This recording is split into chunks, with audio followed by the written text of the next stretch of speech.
What is going on mga cutie pies? Joe Moto here. Ngayong araw, set-up ko lang mga Insta360 camera natin na ilalagay dito sa motor natin, dito sa CX-10R. Dahil bukas na ang Insta360 ride kasama ang iba nating mga cutie pies. At lahat tayo gagamit ng Insta360. Pero habang ginagawa natin tong setup, papakita ko na rin sa inyo para magkaroon kayo na idea. For our main camera, ito ang gagamitin natin, ang Insta360 Ace Pro 2. Ito yung bago sa lineup nila. Ito hindi pa nabubuksan to Ito ang itsura niya. Flip screen to So gusto mong kunan ng sarili mo while doing video, makikita mo pa rin. So dahil ito ang ating main camera, ilalagay natin to sa helmet. For the chin mount, pwede kayo mamili ka ng mounting ang gusto nyo. Merong chin mount ang Insta360 na kung saan easy tanggal at easy kabit lang din. May kasama ng dalawang screw at isang mount extension. So kailangan nyo to para makapit yung camera sa helmet. Pero dahil meron na ako, hindi muna natin kakabit. Sakto yung pagkakalapat nito sa helmet Meron akong dalawang klase ng mount dito sa Insta360 case natin. Isang standard mount, ito yung kasama sa box. Ayan. Magnetic naman to, so kung ikakabit nyo siya, madalian lang. Ayan. Make sure na nakatapat yung ganitong logo. Ibig sabihin yan, ito yung harap. Meron naman kayong option kung gusto nyo nito. Pwede pang Ace Pro at pwede rin pang X4. So katulad din ng standard mount, magnetic to. Pwede nyo ring ilock. Kung tatanggalin nyo, press nyo lang yung magkabilang gilid. Ayan. Tanggal na siya. Ilagay natin tong standard mount. Sabay salpak ng Ace Pro 2. Ganyan ang magiging tsura niya. Make sure syempre nakababa yung screen. So for example, tapos na kayo mag-ride, gusto yung gamitin ng naglalakad, tanggalin nyo lang yung magnet, pindutin lang magkabilang gilid, sabay kabit dito. Ganyan Ngayon, punta naman tayo sa isa pang importanteng parte sa paggawa ng video, ang audio. Aminin ko mas napaganda ang audio dito sa Ace Pro 2. Pero kasi ang kailangan natin yung marinig talaga yung boses natin while riding ng walang hangin at hindi masyadong narinig ang labas. Para magawa yun, kailangan natin ng mic adapter. Ito ang itsura niya. Tinakpan ko lang para saling maabutan akong ulan sa daan. Hindi pumasok. Uubra lang to sa Ace Pro 2. I think sa Ace Pro na 1 pwede rin. Pero kung ikakabit nyo sa X4, hindi papasok. Ito ang itsura ng mic adapter na X4. At ito naman sa Ace Pro. So magkaiba sila, di ba? Hindi talaga papasok yun. Tanggalin nyo lang yung cover dito sa right side ng Ace Pro 2. Yung cover ng memory card. Salpak nyo lang to. Ayan, ganyan. And then, dito na papasok ang mga paboritong mic nyo. Sa paggawa ng video, ito po ang gamit kong lavalier microphone. Ito po ay galing Purple Panda. So, all this time, yung mga reviews ko, yung mga ride natin sa YouTube channel, ito yung mic na gamit ko. So, nilalagyan natin siya ng dead cat. Iba sa inyo, naglalagay ng mic sa loob ng helmet, tinatanggal pa nila yung buong padding. Tayo, hindi na. Itong cheek pad niya, tanggalin nyo lang yung left side, tapos pinagkukumpul-kumpul ko sila and then, sinasabit ko lang. Para madaling tanggalin, madali ring kabit. Sabay salpak. Ayan, good to go na kayo. So ganun lang po kasimple ang setup ko dito sa helmet. Ulitin ko, ito ang primary camera ko sa mga videos ko. Para naman sa second camera, itong Insta360 X4 ang gagamitin natin. Payo ko lang kung kakabit nyo to sa, tulad nito sa mirror, sport bike, or sa handlebar, mas maganda kung tanggalin yung tong thermal grip. Kasi pampabigat lang ito Ayan, okay na siya ng ganyan. At for the clamp, ito ang ginagamit ko. Heavy duty clamp for Insta360. At ito ang tsura niya. Dalawang taon na ito Gamit na gamit ko to kaya ganito na ang tsura niya. So ganyan na magiging tsura niya habang nag-ride tayo. Kung naka-naked bike naman kayo at ganito ang itsura ng handlebar nyo, napakadali lang din kabit nito. Siguro mas maganda kung nakatutok doon yung screw. Pagtarin natin.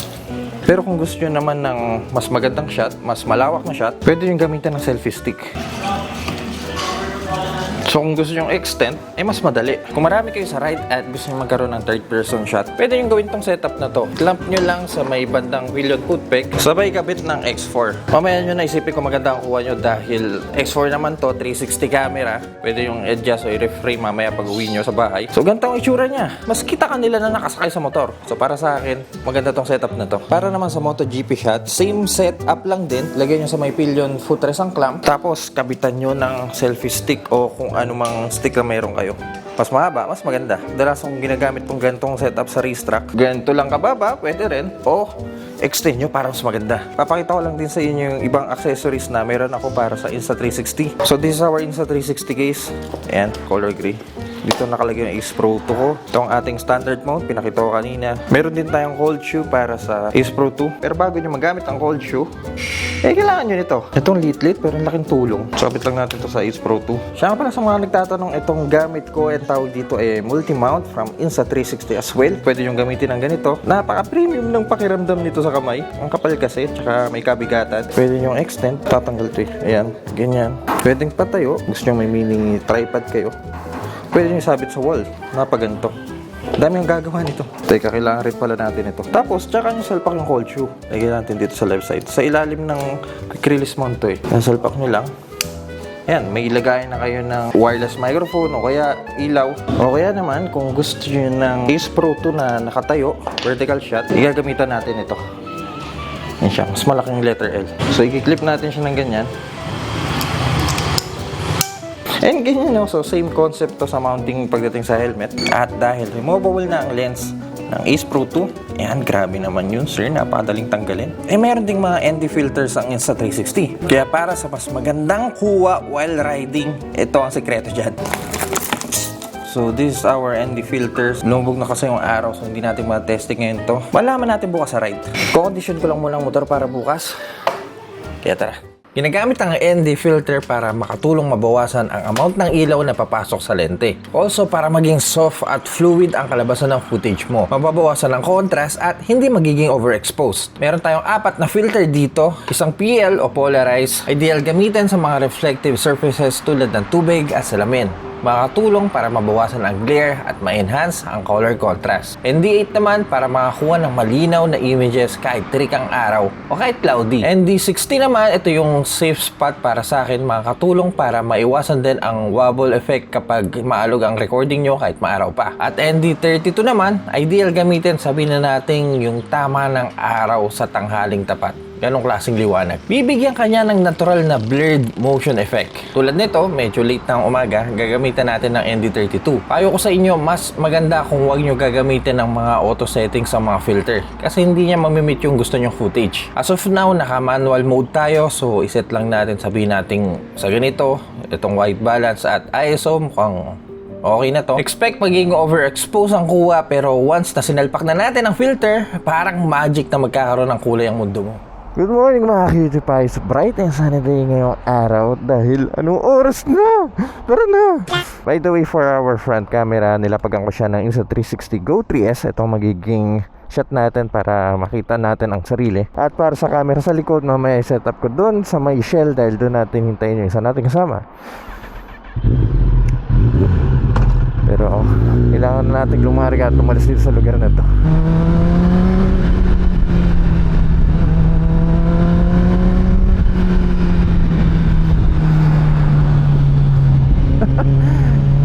Iba talaga nagagawa kapag may filter yung camera mo eh. Actually, ito ang sekreto para sa magandang kuha o sa mga nakita nyo sa ibang content creator na blurred yung paligid, wala cinematic yung vibe. Kung ganito katirik yung araw, mas maganda kung gamitan natin ng ND32 na filter.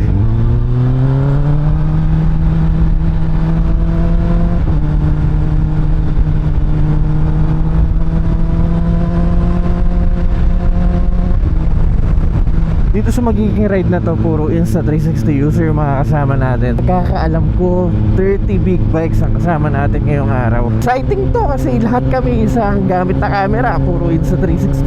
Tsaka mamaya at least ma-share natin sa kanila kung paano ba ang setup na ginagawa natin kapag nagmumotovlog.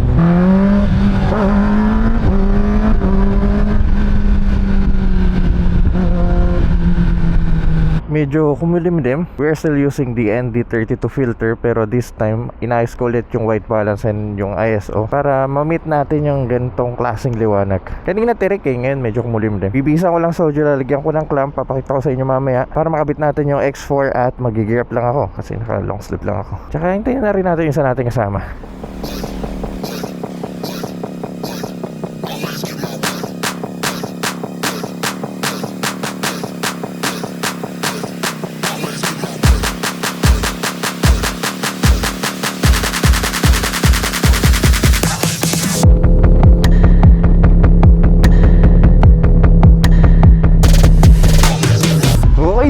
Tara na!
hindi po masyado familiar sa camera, Leica lens, ginagamit ko sa mga high-end camera, mga DSLR. Also, dual chip na rin to. Yung dating single chip lang na Pro Imaging chip, nilagyan nila ng AI chip. Motor, for example, side mirror, nalagyan mo ng stick. Papabigat din. So, nababa siya. Pero palang ganyan, no? Nakikit ka na, yung subscription mo at best.